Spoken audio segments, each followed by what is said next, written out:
Look at this breathtaking view. We were hiking down here. You can see Steven, there is Silana, another group is coming up there. And we went from Mount Tamaro to Mount Lema. What is very interesting, it's like this.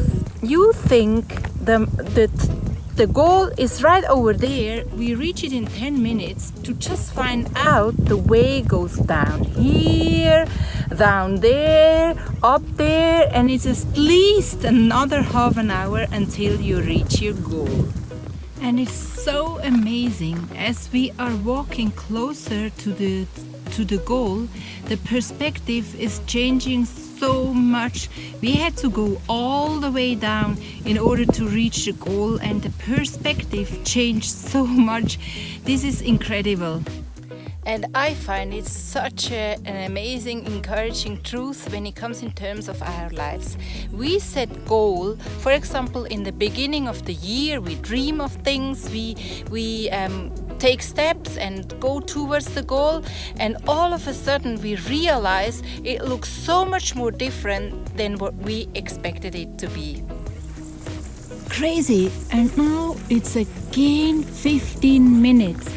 And there is Leo coming and Rene coming, and it goes all the way up, and again 15 minutes. Finally, we reached the goal. We made it. I find it very interesting. We reached the goal, but the way we reached it was much different than what we expected.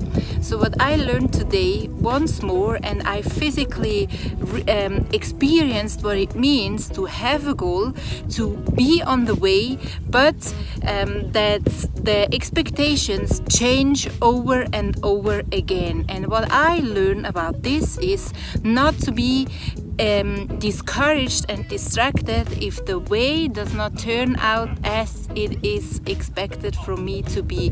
And I did not give up, and I reached the goal even though the way it was and the journey and the road is different and sometimes much more exhausting than I thought. You see Simon working on my video podcast, and he just said I forgot to say goodbye on my hiking tour. So I really hope you enjoyed my hiking video clip. Bye bye, see you next time.